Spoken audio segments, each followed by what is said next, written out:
It's 4 o'clock. Are we good to get started? Do we have a quorum? We don't have a quorum. We don't have a quorum yet, Mark.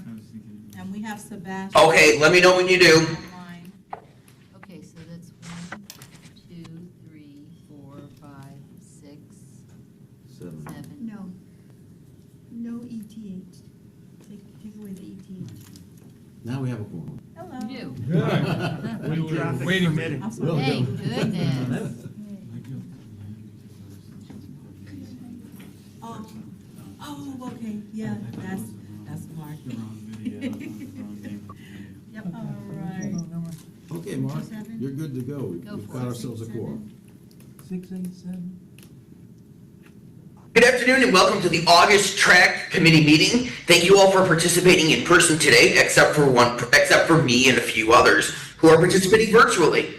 Before we get started with this meeting, I will need to ask for someone present in the room to make a motion for those members on Zoom to be able to participate and vote electronically. Motion, Roman? Okay, I'll second, or you want a second, Liz? Second. Okay, all in favor, say aye. Aye. Aye. The room vote.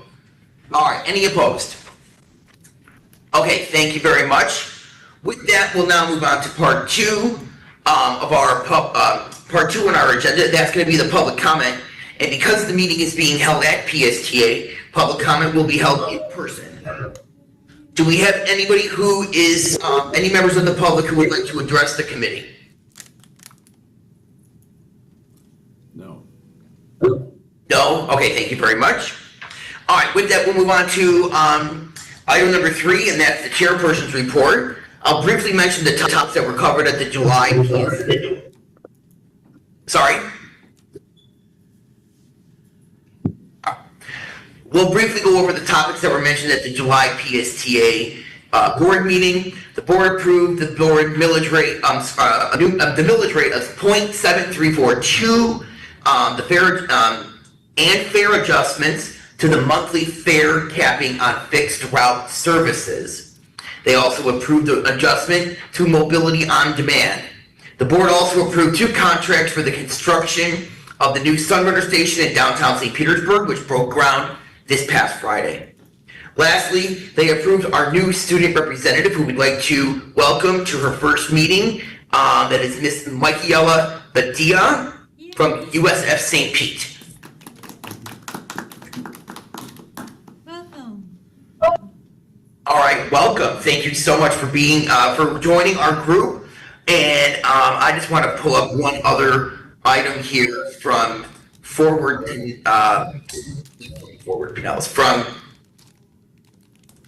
Car Free St. Pete. Give me just 1 minute.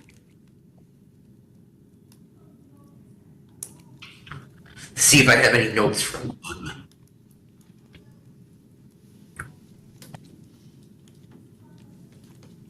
No, I don't have anything from Car Free St. Pete. They are still looking at rebranding their name, and they are still going to be having some of the. And with that, we'll go to Elizabeth Olden for a report on Forward Pinellas. Nothing, because they didn't have a meeting in July. So I'm still looking forward to the discussion about whether or not we should snap pictures of people breaking the speed limit. Because we had 7 people said yes, have a discussion, and 5 people said no. That's, oversight. So 7, 4, and 7 again. So it's going to be very interesting discussion. So I'm waiting to see if that discussion is actually going to happen. And I'll tell you all about it. So I won't have anything. The next meeting is this Thursday. A little bit odd, this Thursday, not next Thursday. So I'll have notes on it. All right. Thank you very much for that information, Elizabeth, and we look forward to hearing from you at our September meeting about all the good things that are going on at Forward Pinellas. All right, next up on the agenda for action items is we need to approve the May, June, and July minutes. Do I have a motion from someone in the room to accept the minutes as they have been presented to us? Motion, Roman? Okay, and a second? Jay made Jay made a second. Jay second. Thank you. All in favor? Aye. Any opposed? All right, next will be an information item, that's item number 6, and we're gonna be hearing from Amanda and Jacob about, the Grant Applications 101 program. All right, thank you, Mark. I am just looking for the clicker. Thank you. Go. Hey there. All right. Make sure this works. All right, come on. Nope, it's just gotta wake up. Huh. I think it's on time in Japan, so it's still. Oh, There we go. All right. Good afternoon, everybody. My name is Jacob Lubudka. I'm the planning manager here at PSTA. And so today I'm here to give you a 101 course on PSTA's grant applications. For those of you who've been on TRAC for the last several years, you'll occasionally hear us mention various grant programs that we go after, such as the recent LONO program from FTA that we received funding for to expand our electric and low-emission fleet. But, a lot goes into grant applications, a lot of thought, a lot of coordination, internally and externally. So we thought it might be of interest to you all to describe some of the recent grant programs that we've gotten, what all goes into it, and just some of the considerations that go in mind with that. So over the last many years, I've been here for 8 years and even longer than that, we've really well positioned ourselves as an innovative agency that can receive and be competitive for grant funding for a variety of programs. So I think it was even before I got here that we applied for the FTA program, FTA's Mobility on Demand program for paratransit on demand service that has since blossomed into a fully functioning part of our agency. And so over the years we've applied and have really beefed ourselves up to make ourselves more competitive, more appealing for these competitive grant programs that are most often administered either by the state or the federal government. So we select the grant programs that we go after based on different priorities that the agency has. And so most of these grant programs that I'm actually going to show you here and go into briefly, most grant programs fund one-time capital expenses. So these are for things for like equipment, buses, so for non-recurring expenses. But there are a few unicorns out there. I heard somebody call that earlier today, so I decided to use that. But a few unicorns that fund operating expenses. But that's not really the norm, but we are fortunate to receive a few grants that fund those. So this is just a highlight of 6 grant programs that we recently either received or applied for that I will just showcase for you briefly, just so you can get a sense for the variety of programs that are grant funded here at PSTA. So first up is the RAISE program administered by the United States Department of Transportation. So this is a program that we received funding for our Clearwater Multimodal Transportation Center. So this is a critical piece of funding needed to construct the new facility that in the next few years will replace the Park Street Terminal in downtown Clearwater. So we were very fortunate to receive that award for that terminal construction. As I just mentioned, we also applied for and received funding through the FTA's Lower No Emission Vehicle Program to expand our hybrid and electric bus fleet. I'll speak more on that later, but I will note, so we requested about $37 million from FTA for that grant program. We did receive about $10 million less on what's called like our scaled ask. With a lot of these federal applications, you can say, what is your most ideal project? And if you had to take a few things off, what would a reduced or scaled ask be? But that being said, we were still very fortunate to receive the award that we did through that program, but I'll speak on that a little bit more later. We also received a program from the FTA called the Automated Bus Yard Demonstration Program. We actually just got the contracts executed for those. And so for that project, we're going to be taking equipment from a technology company and installing it on one of our existing buses to enable autonomous bus operations within our bus yard to test out how the technology might work both here on our campus first, and then seeing what the long-term implications might be like out on the street in the medium to distant future. We also, so those are all FTA grants. So the next 2 are grants administered by the state. And so these are those unicorns I mentioned that have a little bit of more recurring revenue for operations. So for example, the Florida Department of Transportation administers what's called the Innovative Service Development Grant Program. And so that is funding that we receive through their grant program to fund our transportation disadvantaged late shift program. So for those new to TRAC, so our TD program provides lower cost transit options for those at 200% of the federal poverty level or less with an $11 monthly copay. So the late shift program is an add-on to that for an additional $9 a month where program enrollees can get up to 25 trips a month to or from work after hours when most of our routes are not running. So we're very thankful to also have that award.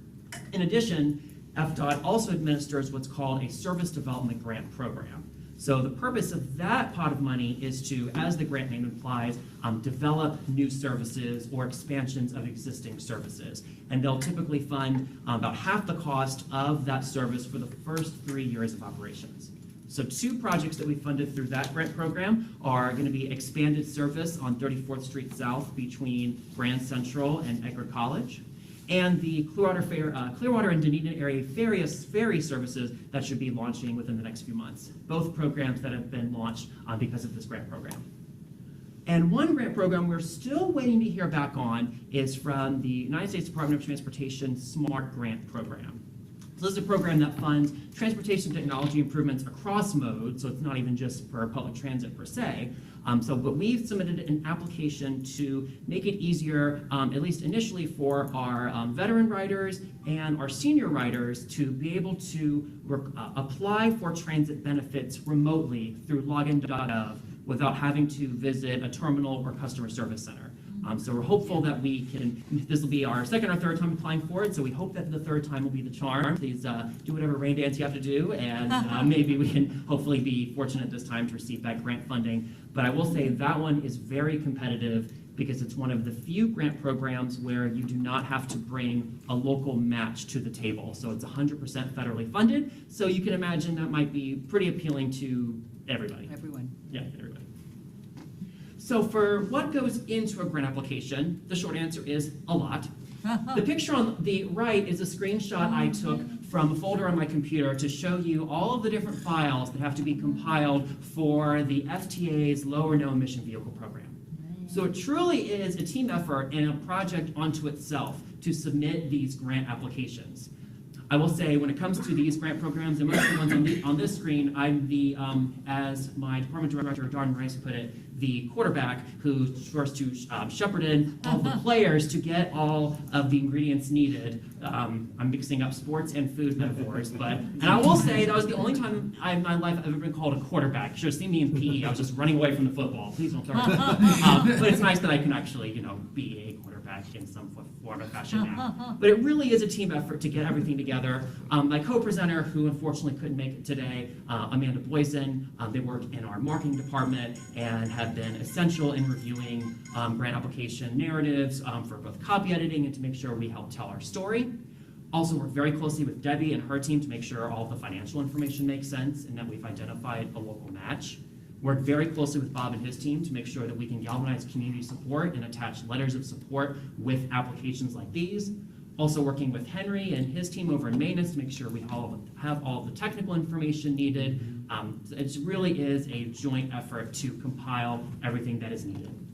In addition, several of us also routinely meet with some of these federal agencies that administer these grant programs. So we can structure our applications so it's competitive, and we know some of the priorities of the administration or the government entity that is administering the program, so we can be as competitive as possible.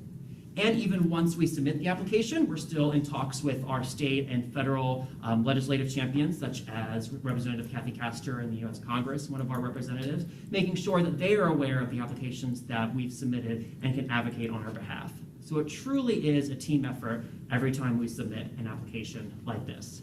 So to, at a very high level, walk through the steps involved with our grant process, I could have put many more squares here, but decided to just keep it to just a few, just for the sake of brevity. So starting on my top line of squares, so one thing that we've done the last few years is that we've really improved our cross-departmental coordination, and that usually in the first few months of the fiscal year, we'll sit down as a team from pretty much the teams I just mentioned that put together these applications and get all these attachments together. we take a list of the different grant programs that are expected to be available over the course of the fiscal year, and we also look at our list of priority projects that need funding. And we essentially just play matchmaker, figure out which one can be matched to another so we can seek funding for our various initiatives, as I showed on a few slides ago with some of the grant programs that we've had funded. So we do that. Of course, for many of these, we also have to identify a local funding source, which is of course important to make sure we can actually submit the application. So once all those ingredients are compiled together, we compile the application and submit. And so, of course, as you might imagine, one of two things can happen. You can either get the award or not get the award. So, focusing on the positive first, if we get the award, first off, put a smiley face because everybody's happy. You know, we're very fortunate to have received the grant application, and we embrace the gratitude as state of mind that we received the grant. But following our state of gratitude, there are the practical matters of approving the grant agreements with the state or federal entity who gave us the award, as well as approving any agreements with any contractors we may have put onto that project. And then the project can begin, and we can report progress to the awarding grant sponsor as needed. Now, going to the last line here, if we do not receive the grant, we will try to take it as an opportunity to improve in the future. And one thing that we do our best to do with each grant-making entity is to receive what's called a debrief from them. So it's essentially, we can meet with the team who reviewed the application and figure out what are some areas that would have helped our application be more competitive and be more successful for funding. And so we've done this for several programs, and so we're able to incorporate their feedback into the application and then try submitting again the next year. And this is something that's actually worked for several grant programs that we've received. Two that come to mind are the RAISE grant program for that Clearwater Transit Center. It took us about 3 times of that iterative process until we were finally successful for award. Wow. And for the same thing for the LONO program, it had been since 2021 when we did receive a sizable award from a similar program called the Bus and Bus Facilities Program that's kind of under that same umbrella as the LONO funding. So it took us an additional 3 years after that last application to receive funding again through that program. So it really is an iterative process, and even if we don't get it, we just say, hey, this is an opportunity for us to do better and to play the long game and try to secure funding in the future, which is a strategy that has worked for us with several programs. So to highlight one particular program in more detail that I briefly mentioned is our recent award from the FTA for our Lower No Emission Vehicle program. So we were very fortunate to receive $27.8 million from the federal government to expand our hybrid and electric bus fleet. So with that money, we're able to purchase an additional 12 electric and 9 hybrid vehicles to expand our fleet for an additional 21 vehicles. So we're fortunate to be able to expand the fleet and reduce emissions off of the fleet. We also got a little creative with the local match for this grant program. So, like I mentioned, with most of these, you have to put in a local match, but it can take different forms. Traditionally, you think of money that you have to match, but we try to find alternatives when possible so we can use, to quote Debbie's favorite acronym, OPM, or other people's money. So we do the best we can to find as much OPM as possible to match these applications. So one of those OPMs that we do for this application is what's called toll revenue credits. And that's something that the Florida Department of Transportation allows us to use. That's essentially the credited value of every time people pass through a toll, whether that's on the Pinellas Bayway going out to St. Pete Beach, or on the Veterans, or the Selman Expressway. The value of those tolls basically go into a mysterious pot somewhere in FDOT land, and we're able to essentially use those credits as a match to the application without having to actually put actual dollars down as a match. So that was the match for most of this grant award. And this is also a very competitive program. So there were over $9 billion in requests nationwide for low and no emission vehicles. And out of that request, only $1.1 billion was funded. So that's only about 13% of what was requested was actually funded. So we were very fortunate to have such a competitive application that we were able to fall within that 13%. And I think that's partially an attribute to doing that iterative process I mentioned earlier, where we, even if we don't get it, we take the feedback, we make the application better each and every year. So with that, I'm happy to take any questions you have related to any of these grant programs. Are we gonna do?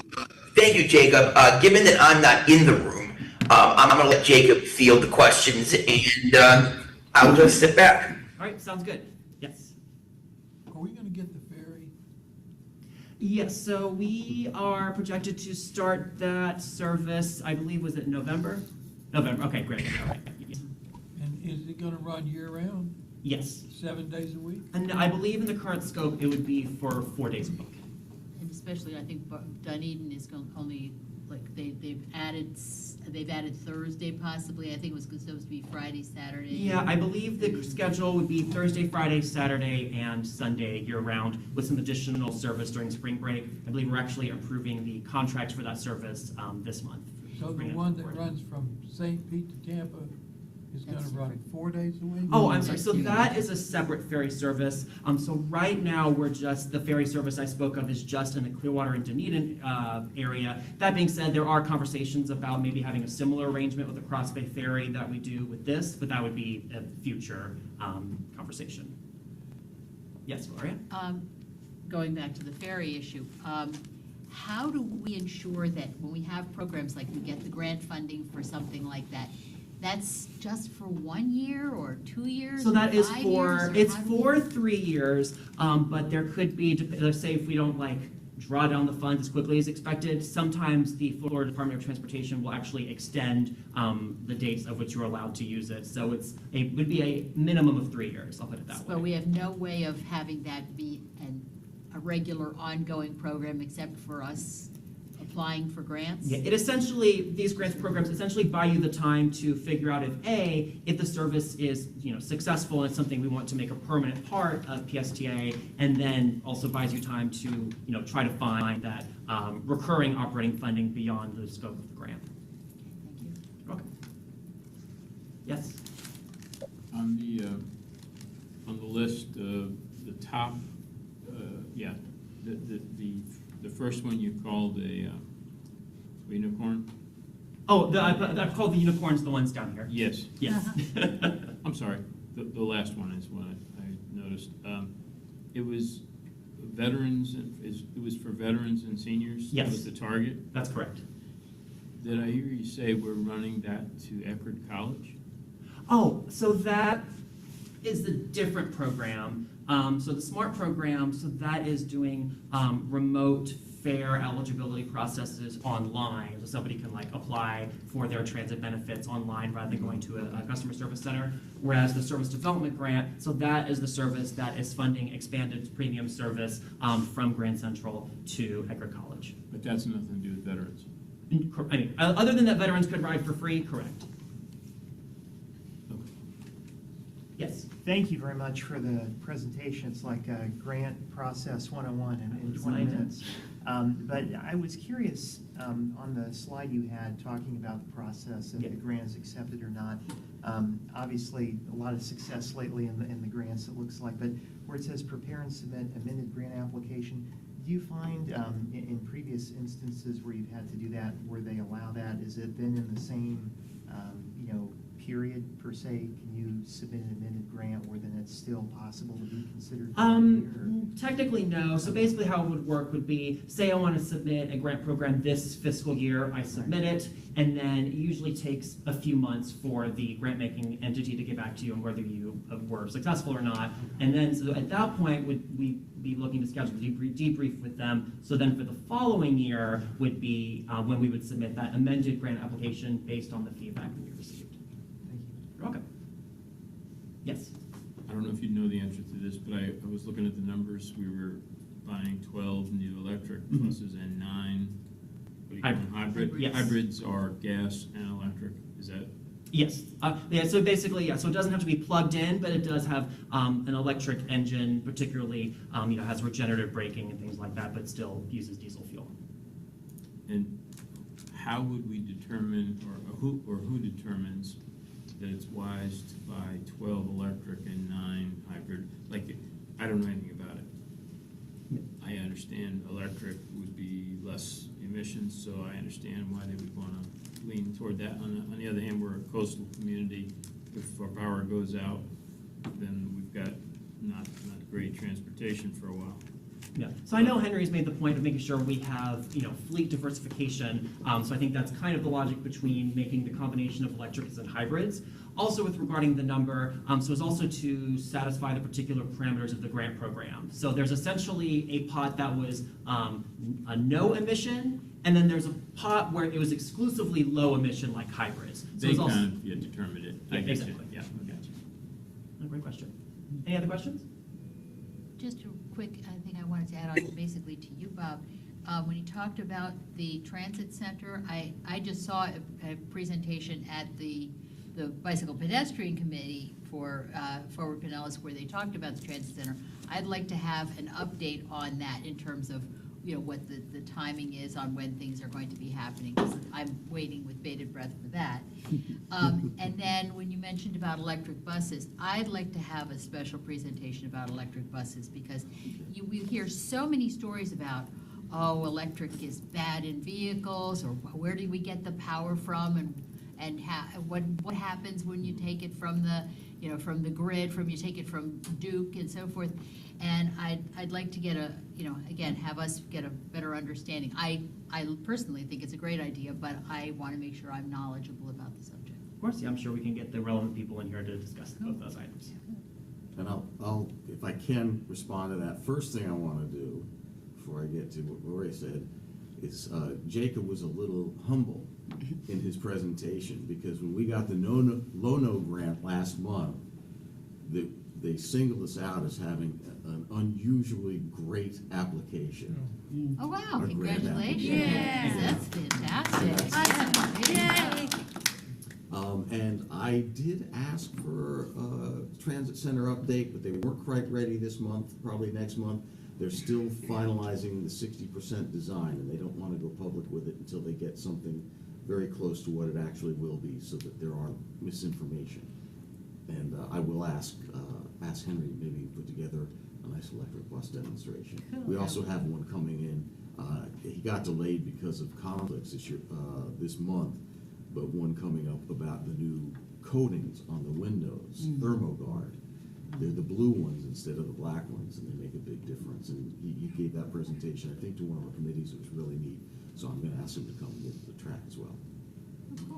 Hey, Bob, I was just curious, the new location for the Clearwater thing, is that all cemented in Yeah. now? Okay, I knew there was some. Yeah.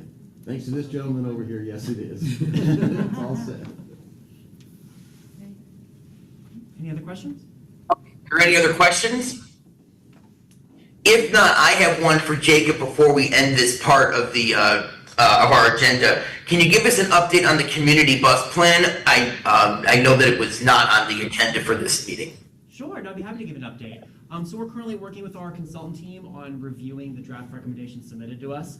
So it's been a very iterative process over the last year, which I believe we've had a few presentations to this group to provide various updates along the way. So we're now working with the consultant team in various cities to refine the recommendations, and we're looking to take it to the board and this group in October. So do you think it'll be implemented in February of 2025 or after that? Oh no, we're actually going to give ourselves a lot of time because there's this, a lot of logistical changes, things to work out. So we've discussed giving ourselves about a year to implement from approval. So probably it wouldn't be any earlier than October of 25. Okay. All right, thank you very much, Jacob. And with that, we're now on to the next part of our agenda, which is member comments and other business. If you have any questions or comments that you would like to share with staff, this is the time for you to share it. I have a couple of questions first on my list, and then I'm gonna hand it over to the room since I'm not there to go about and control who goes next. So one of you in there can do it. I wanted to know if there was anything that you could update us on. I know that at the new Clearwater Intermodal State facility, there will be a designated Uber pickup space. Are there any plans to put in a designated Uber pickup place at Grand Central Station or the lay-by right there next to PSTA? Not that I know of. I don't think we have. Grand Central Station is pretty packed. I'm pretty sure we don't have the room there. I don't know about the lay-by. Has anybody ever talked about that, Brad?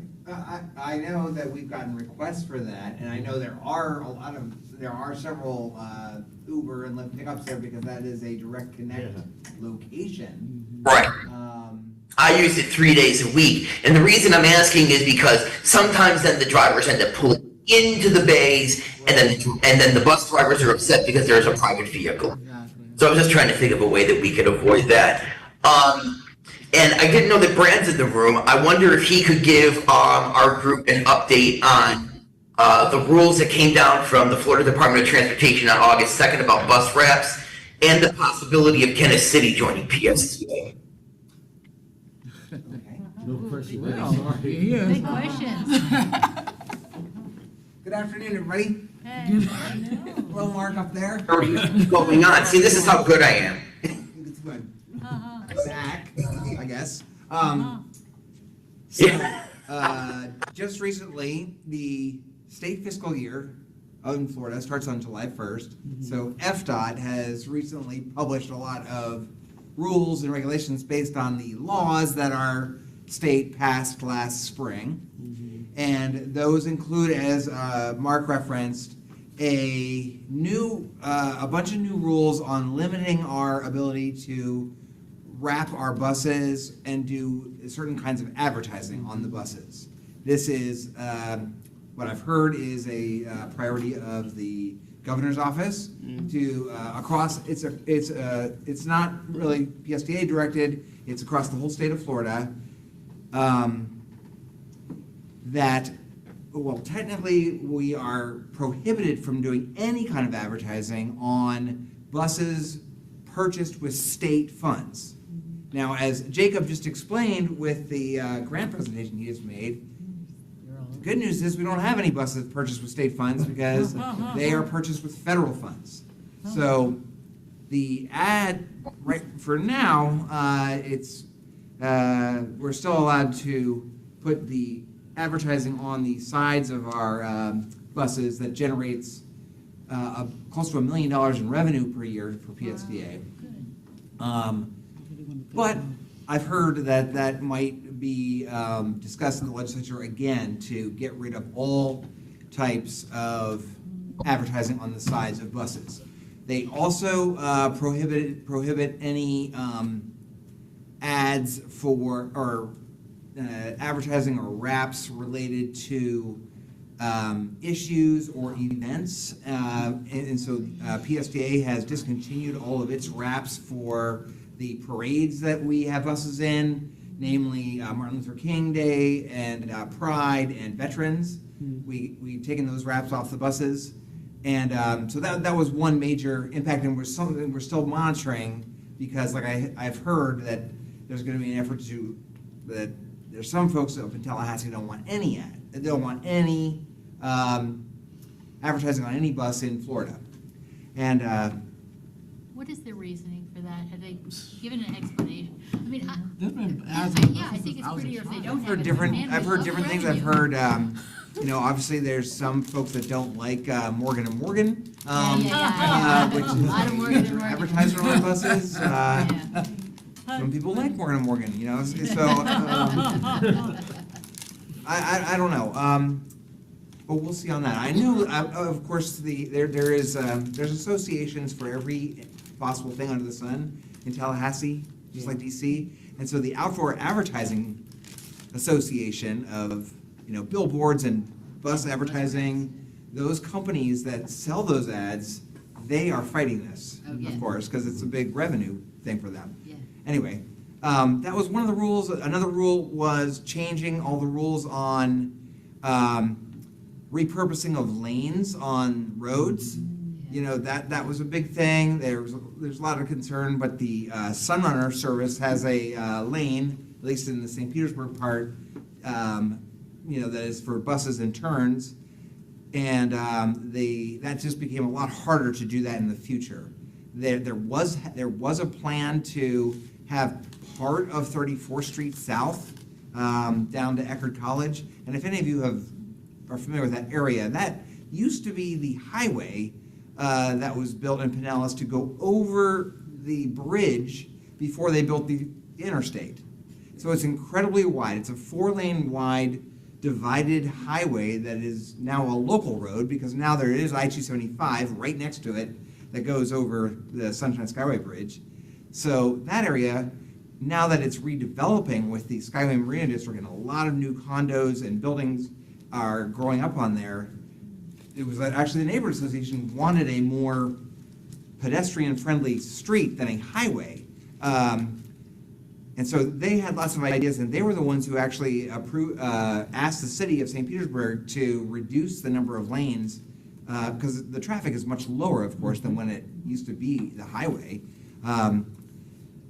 They asked for it, but now that has been eliminated, and so they're going to keep it the same width. Oh wait, they got rid of the new proposed bus lanes that FDOT was doing? Yeah, that's not going to happen. Despite a re-vote by Fort Pinellas and the city of St. Petersburg to support it again, that July 1, the state DOT got rid of that, and supposedly other road dieting projects across the state, 5 of them were nixed, I heard. What else? There's a bunch of new rules regarding our expenses that we have to report. Our administrative expenses have to be within a certain threshold.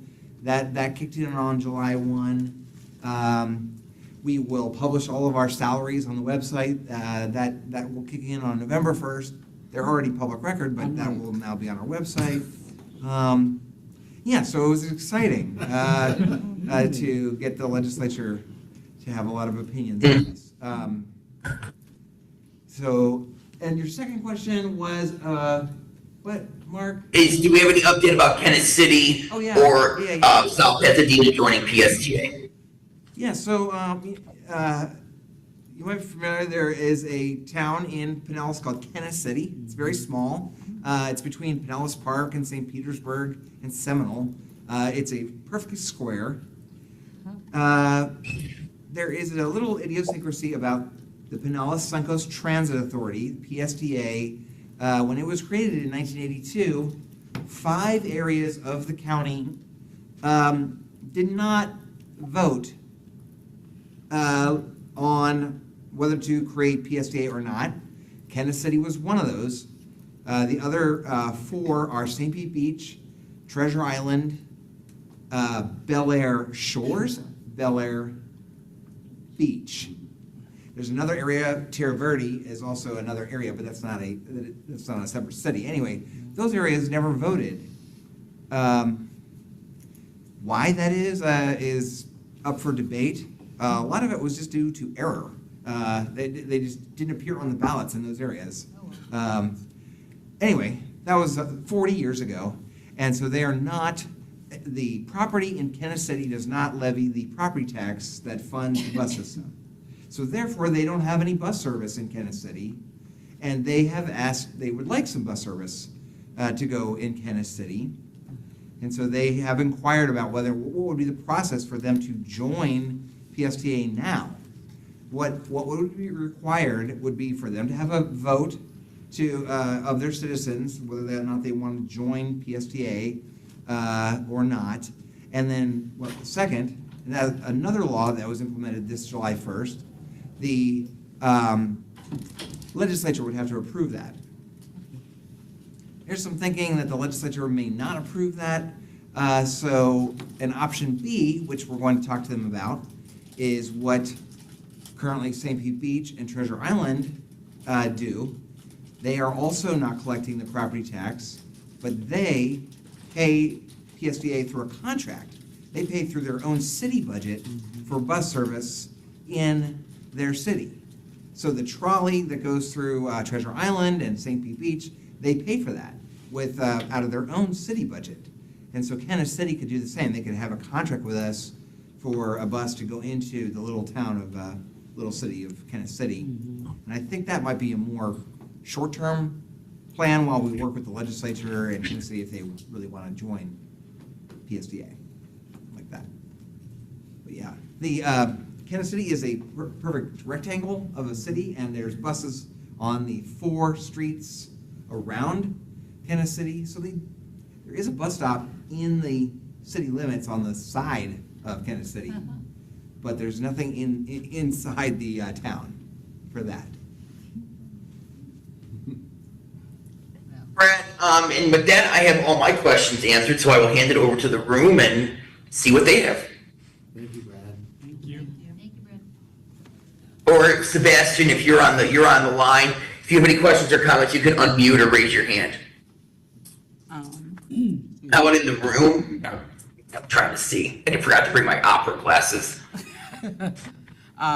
Jay here. Go ahead. Question. I was riding the Sun Runner yesterday, and I've noticed on other buses as well, the new next stop display boards, they block the bus numbers. So if you have any issues, you have to literally get up and walk up towards the driver to find the bus numbers. Is there any way to have those new, like, bright LCD screens display the bus number? Probably. I'll look into that. Either they could display it or we could move the bus numbers. Yeah. Either way, we'll see what we do. Thanks. Okay. And that was my main thing, but like something I just visited Baltimore this past weekend. And something that Baltimore and like in DC, other places have on night buses. Like it's not full service, but like there's a bus that you take. You can catch an Uber to this bus and get around town at least a little bit. Like, is there any potentiality of having like maybe 3419 run 24/7, maybe once an hour at night or something like that? You know, something limited, but still has some kind of transit in the area. Oh, so just speaking as Jacob, I would personally love that, but I think we're, but especially, after happy hour and happy hour and go late, and you want to take, bus home, or late night workers or anybody else. But no, unfortunately, just within our current operating budget, it's just not something we're able to fund at this time. So I think that was kind of why, many years ago, the late shift program was born, just for those who, are at that income threshold where it's like, hey, I'm still going to work and coming back at 3 a.m. and there's no bus. So I'd say over the long term, that might be something of interest, but we'd have to identify some additional operating revenue. Okay. Yeah, 'cause I can tell you in the past, when I've worked later times before, like I had heard of these programs, but I didn't realize you have to do a whole application beforehand, and I ended up one day stranded because I missed the very last bus because my job cut me over. And, this was before Uber, so you had to wait forever and a day for a cab. So, I don't know, just a thought about that. And like, related to some, is there any way, any time, perhaps we're ever going to get the 60-foot buses? Because oftentimes when it's summer and it's packed, and like, why are we using regular buses? I know why. I know. I know why, but why? There are a lot of people here on your side. Just say that.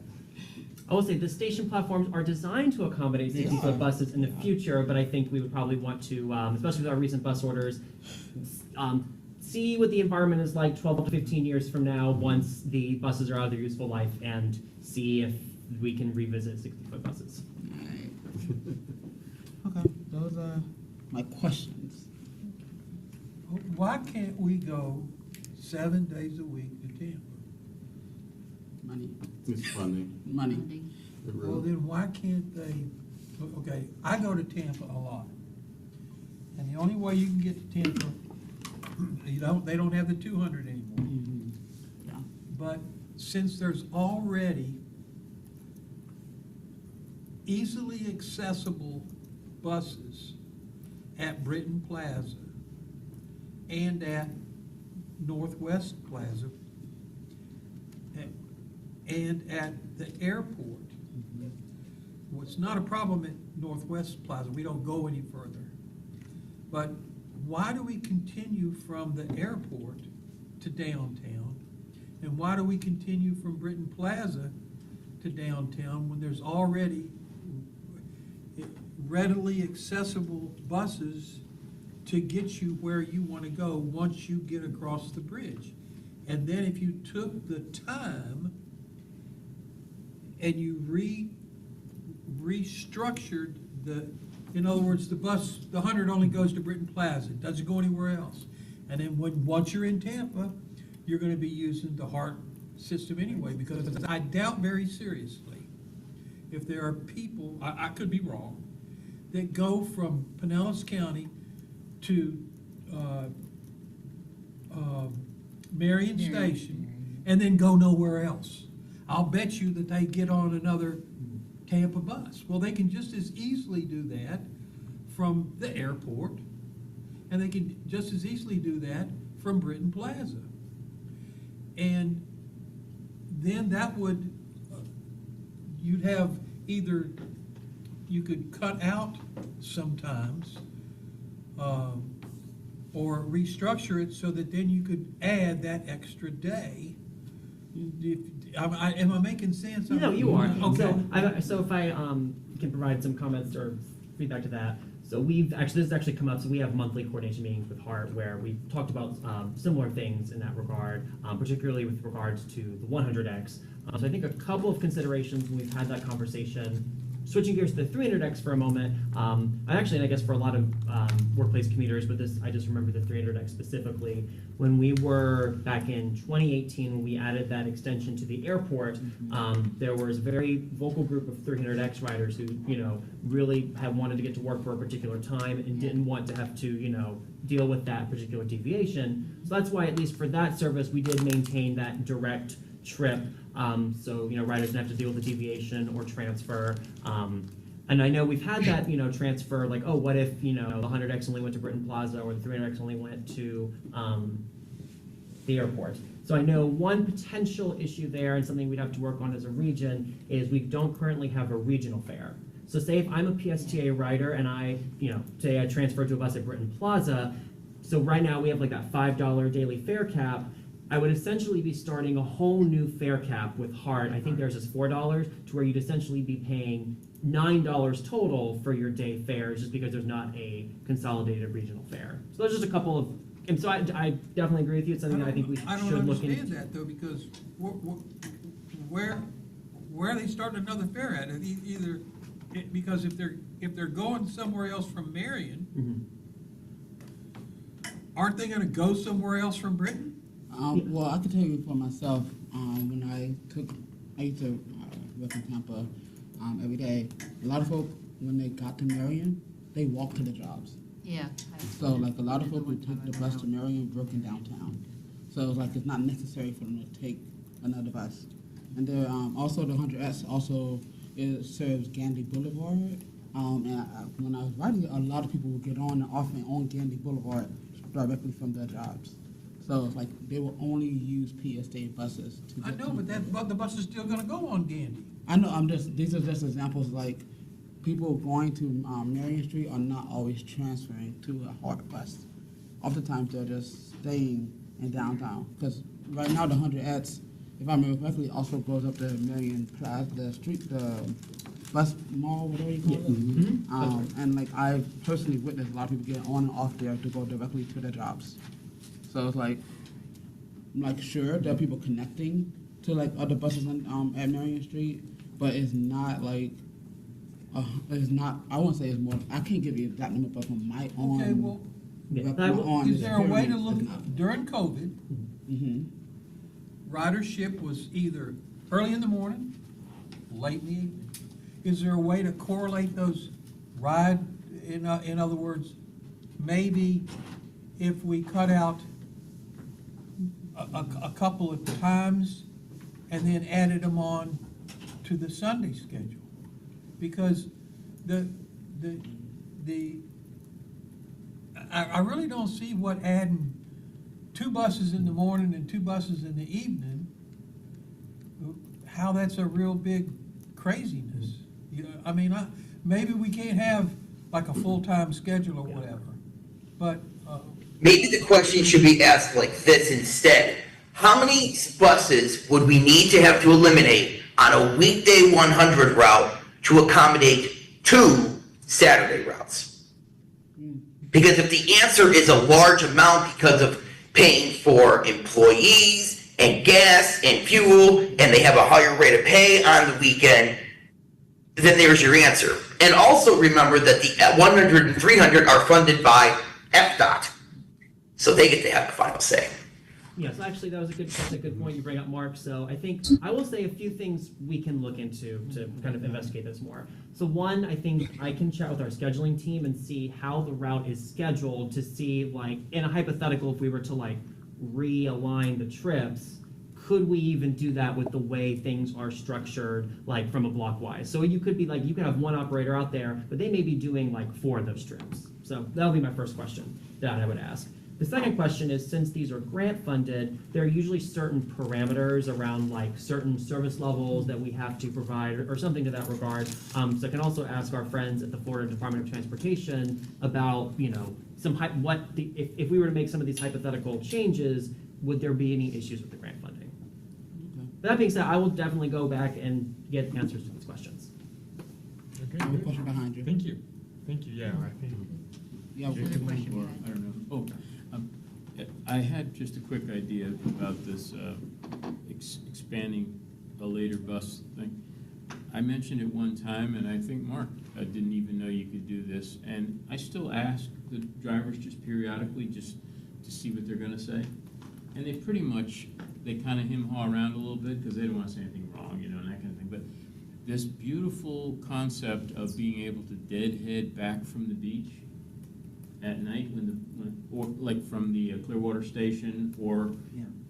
is, when we didn't have a car for a year and a half, I mean, we were out there and somehow or other we lost track of time, and it was gonna be a big deal, you know. And the guy, we told the bus driver, you know, we knew him, and he said, well, you can deadhead, you can just ride back. Really? You know, and he was so nice, we felt like we were doing something wrong. It was just my wife and I riding in the bus with him, and he was going that same way.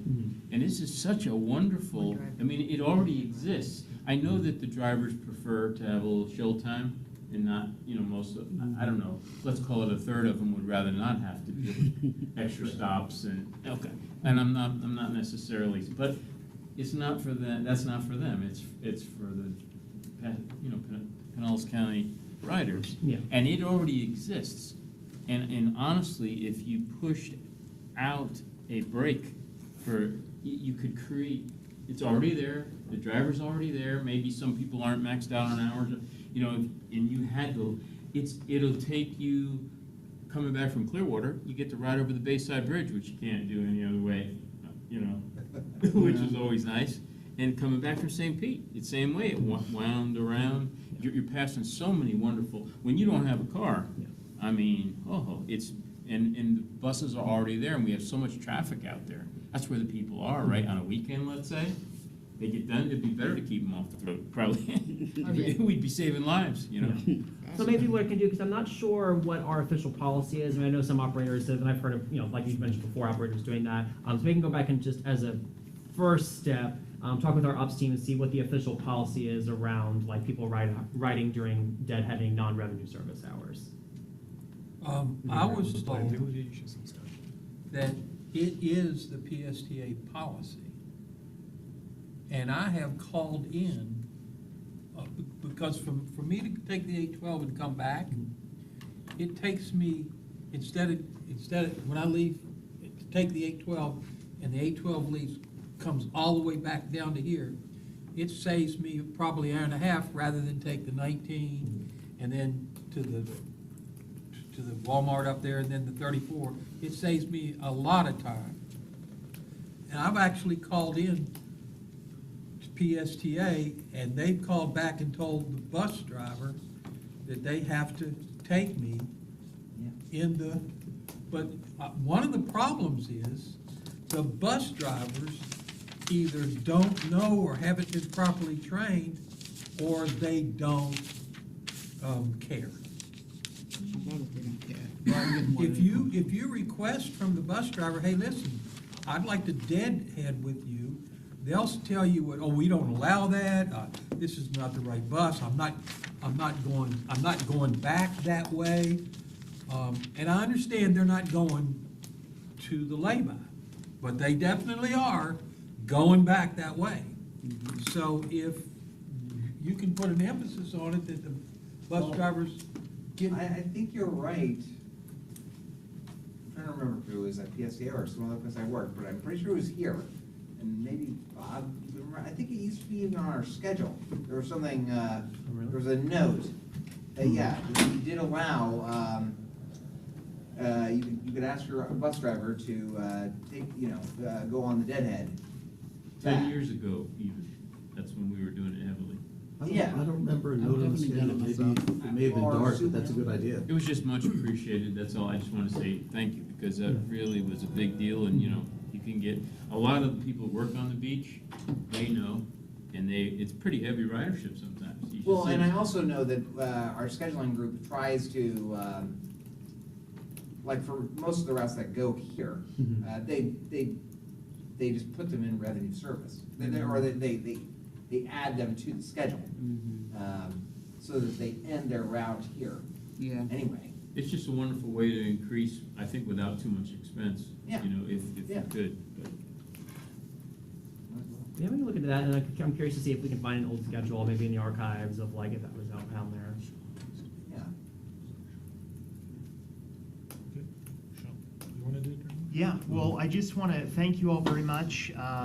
This is my last meeting officially serving on the committee since I graduated from USF. You've got a Congrats. great, Congratulations. thank you very much. You've got a great new representative in Michaela. It's been a lot of fun to work with all of you, and just want to thank you. I know you all have very busy lives, could be doing a lot of different things, but definitely have been able to learn quite a bit about PSTA and just know how much of an important asset it is for so many people in the community. So excited to keep following all the great work you do. So thank you. Thank you for Thank being you a for part of being it. with us, Yeah, yeah, much thank you, appreciated. Sean. And Michaela is, as you might have heard, Badilla, is that it? Yes. She's our new student representative.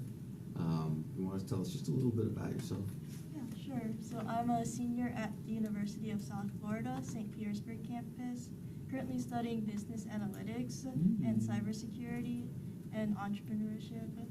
And yeah, it's great to meet you all. I can't wait. Well, in fact, the note that I had is, we used to, back when we had regular monthly meetings, we had 10 cards with our names, and I think I I'd remember like those. to have us all introduce ourselves to Michaela as well, so she knows who we all are. And I'll start by saying I'm Gloria Lepic Corrigan, and I represent North County, so. Yeah, my name is Ramon, I represent business. I'm Bob. And I'm You know Jay. Jay. Hello. You know Sean. I'm Jay James. I represent somewhere in the county. Is it South County? I don't Yes, I know. think you're safe to there. Okay. Yes. My name is- Richard McDaniel, South County. My name is Conrad, and I thought we did away with regions. I thought We're kind of phasing them out. Are we so phasing I don't them out? know. I thought we I wanted live to in make the sure we middle had of- representation. I live in the middle of the county, so I don't know where I actually represent. I was told they don't have. You're a nothing, you're a man without a Everything, everything. Oh, my Everything. God. Pinellas County, Conrad. Pinellas County. I'm Elizabeth, and Pinellas Park, so that's mid-county. You're mid-county. And I'm also doing Fort Pinellas. I've talked about that at the beginning, and I'm supposed to come back with the latest that's happening in Fort Pinellas. Yes. And how these two entities are related. They're like sisters, very connected. Oh, and Kim was sitting here, Kim Rankin left. Yes. She is the representative for the paratransit, although several of us are paratransit users Yes. as well as regular bus users. Yeah. We have in the back and on the screen. And I'm Mark Boyce, and yes. I'm mid-county also. I'm sorry, yes. Like Largo and so forth. Max Johnson, South County. Far South County. Far South. Oh, and we also have like Mark some, and Sebastian. on the board, we have Sebastian and we have Mark. Mark, I'm the chairperson.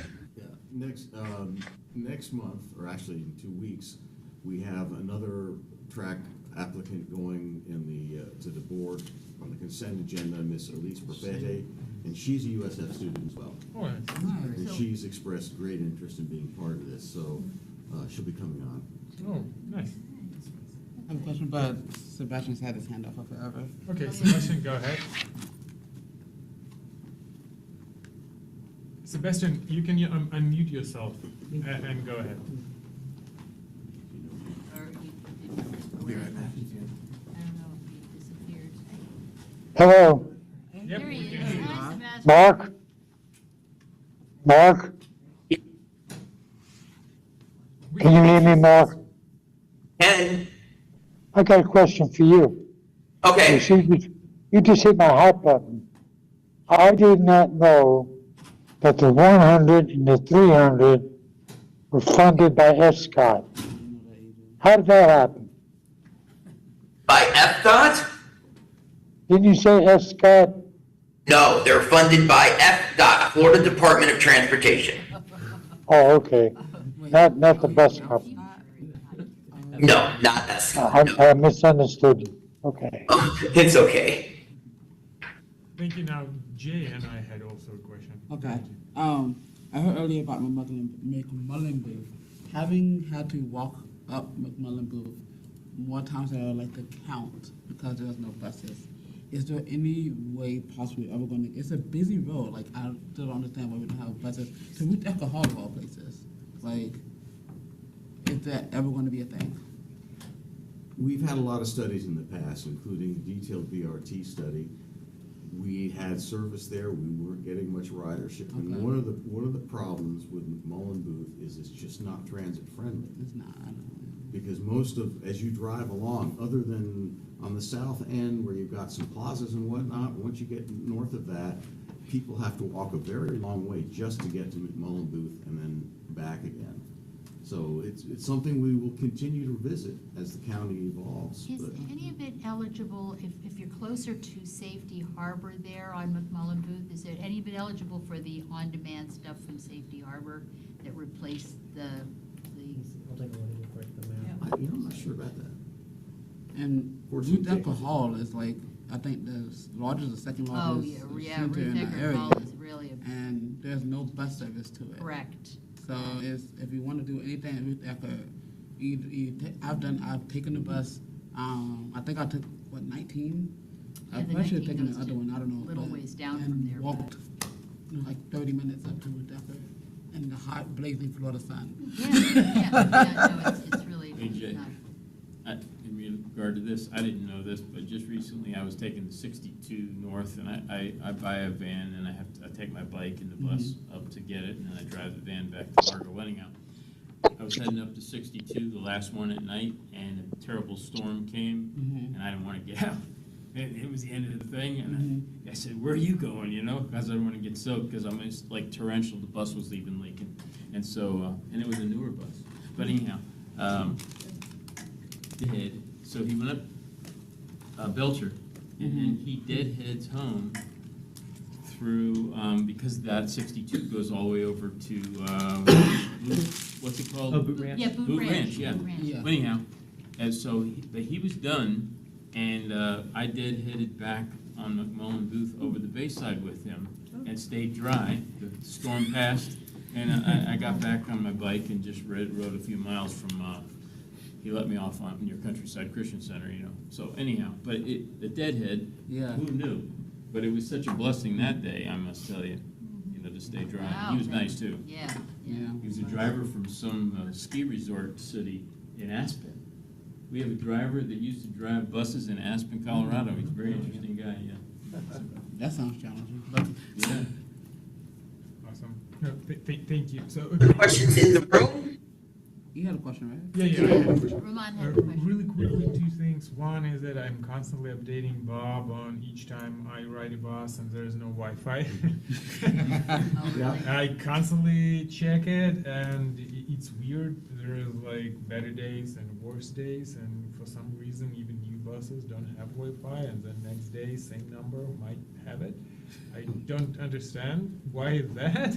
I don't either. Yeah, and I understand that there are if more than 8 people use Wi-Fi but usually when I ride, it's like 2-3 people. That's it. Even if they use it, it's less than. So that's one thing. And second, could someone remind me those cameras that are in buses? Do they record sound and we just record everything and it's stored in case something Yes. happens? Right, so there's no one monitoring it. It's only for like if something happened, then we go back to it, Right. correct? Okay, and in facilities here, we also I assume have cameras, and it's also just records. Do we have security? No. around The cameras in this facility are monitored. monitored cameras. Oh, okay. Gotcha. cameras that, Stephen, what are- in this facility and like at Grand Central Yeah. and Stillwater Yeah. Transit, they're monitored by the dispatch Okay. right now. So people, what is the plan for the future for that? Like any plans to use like there's companies out there like providing AI solutions when AI is actually sends alerts to the people who are watching instead of just looking and then just phasing out and sleeping. You just alert comes and you have to react to it. I have just Any- learned all about that, yes. There are, well, there are groups that are using artificial intelligence. They can tell when a altercation Yeah. or people are arguing or something might be going on and then alert us. But do we use that right now, or We do not use that now. Is there any potential for us to look into that, or there's like nothing? Potential.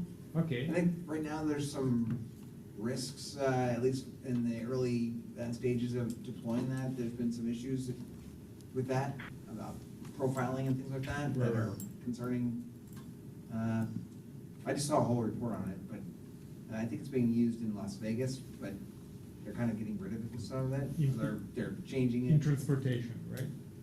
That's what. I don't think, I think it's like, with the casinos and on the Okay, strip, gotcha. it's not really for the transportation, but, it's interesting, Okay. yeah. And I know Henry did tell me in the past that if we were to get real-time monitoring on buses, you would have no bandwidth for your Wi-Fi. Right. No, makes Yeah, sense. Yeah, yeah. that would have been Yeah. not Mhm. possible. Yeah, I understand that. Now, I do know, like, PSA did just use, something like this, artificial intelligence. We had a company come to PSTA and, offer for a 60-day trial for free Uh-huh. to, put cameras on our Sunrunner buses, Uh-huh. on the front license plate of the Sunrunner bus, and monitor if other Oh.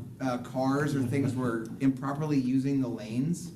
And it used artificial intelligence to tell if some car was improperly using in the lane, in front of the vehicle. And then it would send Alert. an alert, or it would just log it for us to review just the things that it identified. And basically, the summary over the first 60 days was the public is generally using those lanes properly and in a very good way. It's not really a major problem. And the number one problem is Amazon trucks and delivery trucks just parked in the lane, especially like in St. Pete. Uh-huh. They're like, in the downtown area where there's businesses and stuff, and then also on the beach, Amazon trucks is parked there.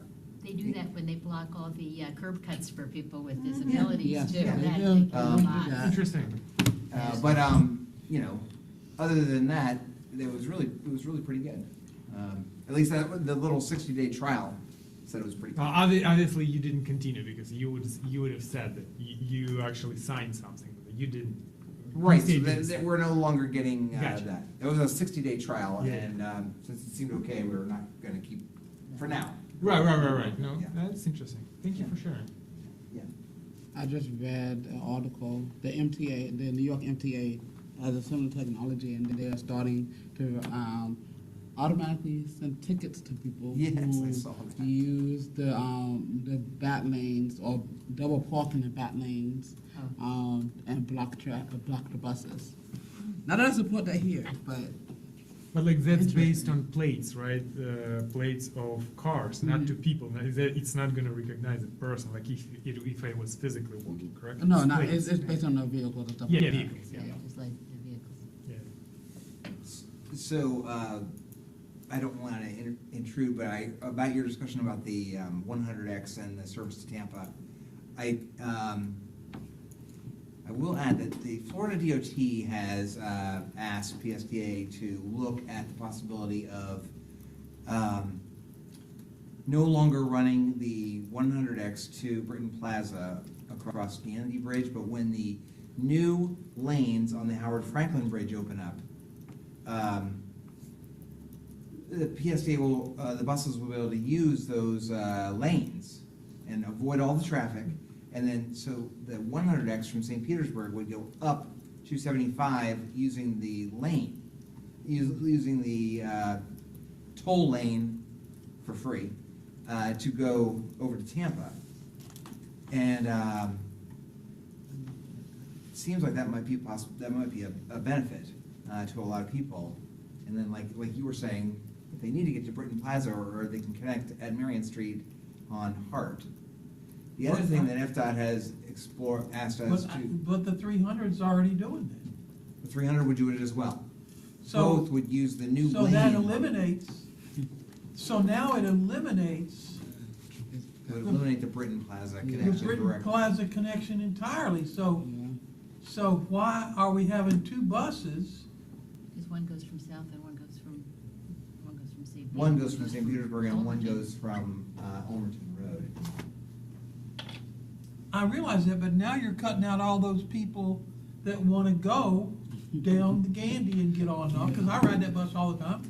And I see a lot of people, like she says, getting on and using that area to go on. But that, to me, that only reinforces my thought that we can have Sundays, cause now we've got two buses that are basically kinda like doing the same thing. So. And the idea would be, yes, that if we used and had a faster way to get to Tampa, then we would have efficiencies that we could operate on the weekends as well. Yeah. So it'd be 7-day-a-week service to Tampa.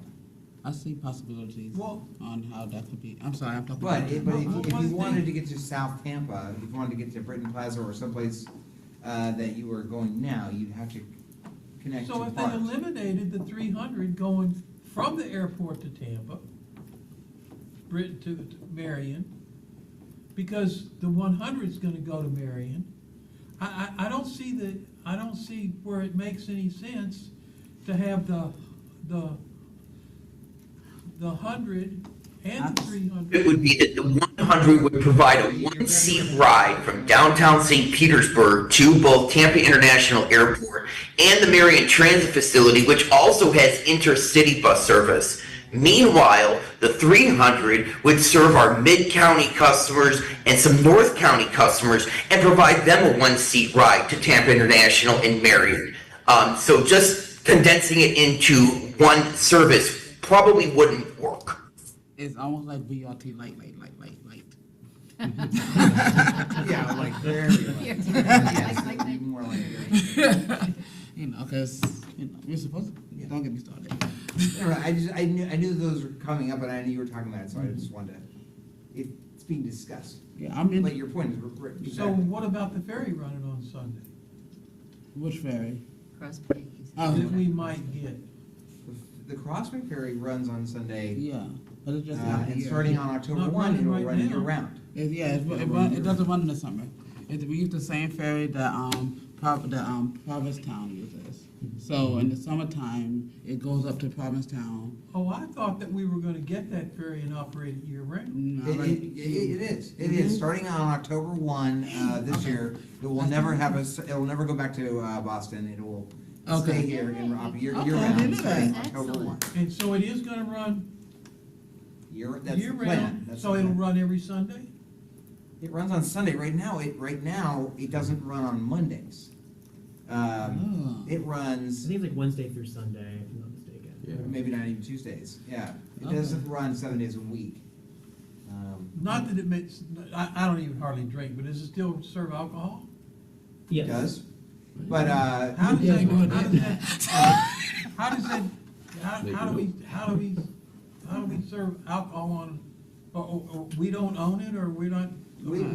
we are, right now, PSDA doesn't do anything, but PSDA, when it contracts with it, that is a service, the company that actually owns the boat and operates it, keeps all that revenue. Okay, do we From get, the food and the drink. do we get any discounts for?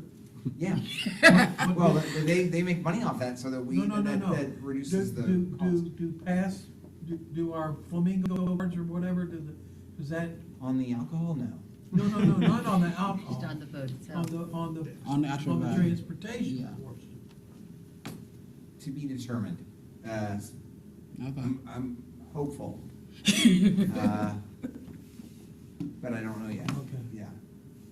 Hey, Hey, it's like I exciting said, update. It's the exciting game update. plan for the Crossbay Ferry is that it is, still has one more year on the current contract with the company from Boston, the Provincetown HMS Ferries, is gonna operate it for the next year. Meanwhile, PSTA is gonna start doing the RFP to hire the next ferry company, starting this fall, awarded hopefully in the springtime, so that then the new company can start next October 1, a Okay. year from now. Probably with a different boat and different service parameters. We're Maybe a talking about faster the boat. fares and like whether we can use Flamingo on it, which I think would be really good, yeah. Okay, For the new service in 1 year's time. okay, Yeah. thank you. Now, did you have the answer to this?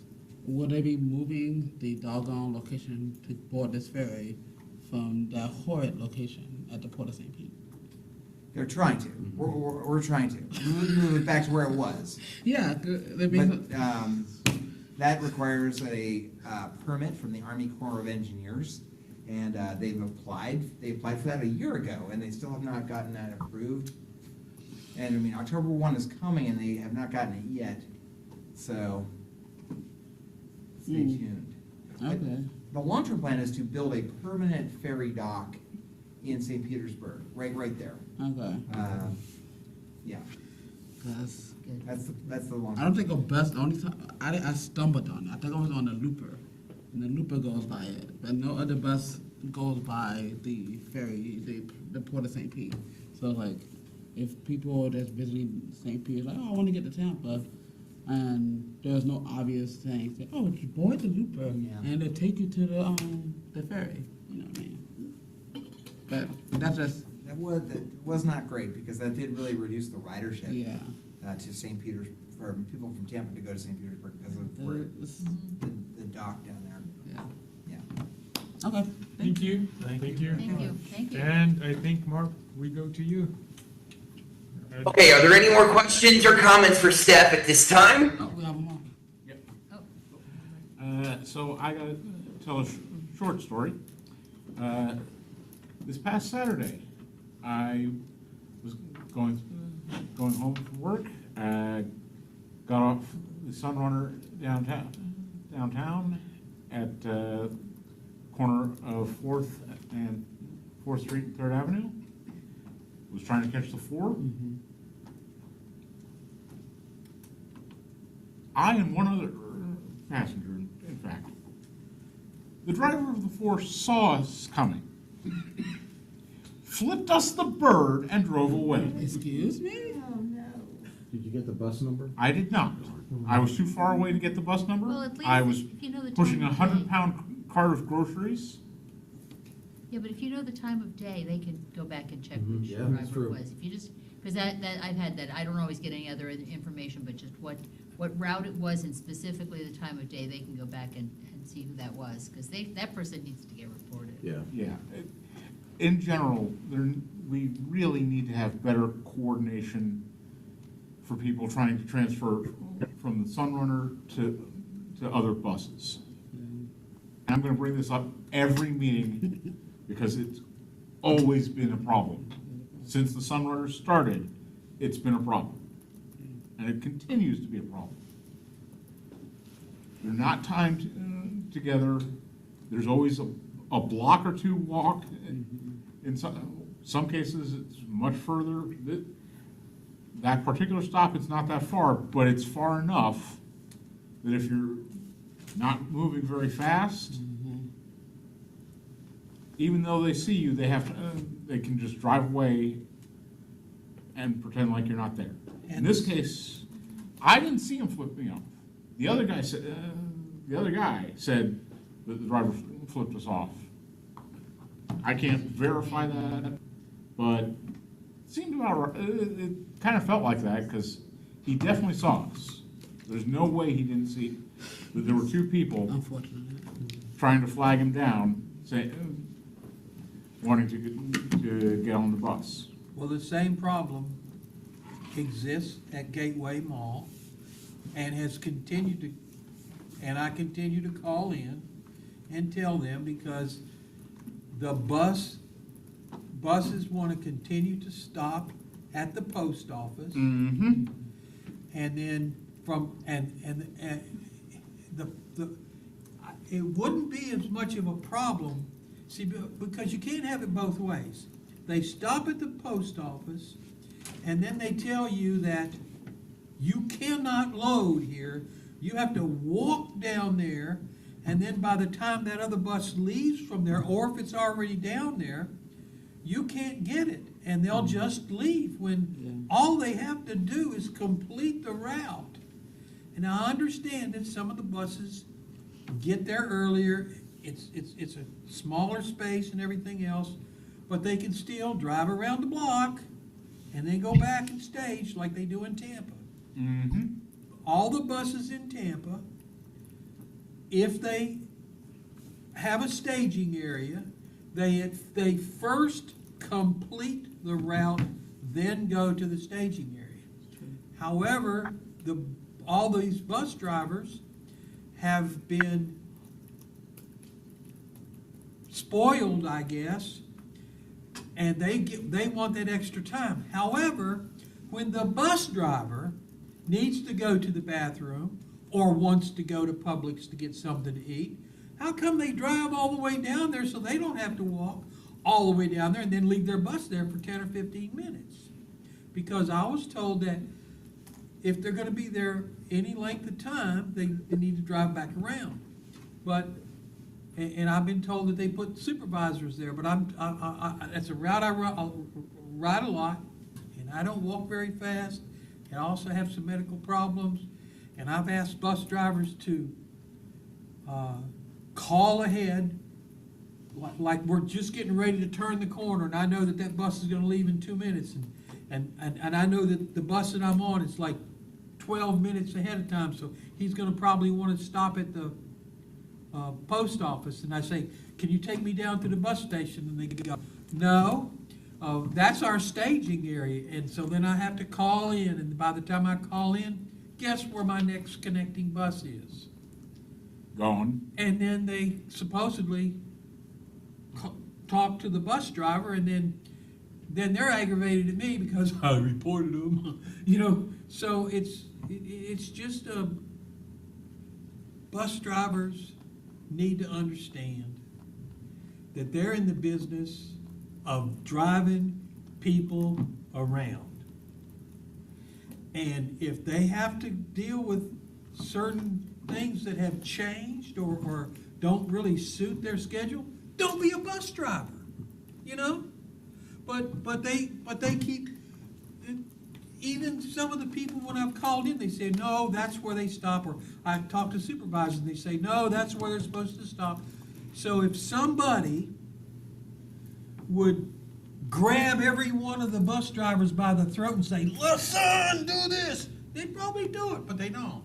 You're right. I don't think they're gonna do that. They're not. Well, I know, I think but the union will allow it. It's getting late. Okay, no problem. Okay. Any other comments? Yeah, let's be mindful also. Relevant to that comment, can we please just eliminate the staging area in front of the post office as a concept? Well, they It's have to have never been a good stage. idea. I've seen 4 buses at the staging area in front of the post office and none at the actual bus stop. But they have to have a place to What stage. is that? I They don't have to have know. places I'll ask you staged. to look into that. I've had to walk in, or expected to walk in the rain down There there. are some people on the board who do have to leave and catch their ride. Okay, you want a motion to adjourn? Yes. Motion to adjourn. Second day. All right, we'll see everybody on September 17th. Thank you very much. Thank you. Thanks, Roy.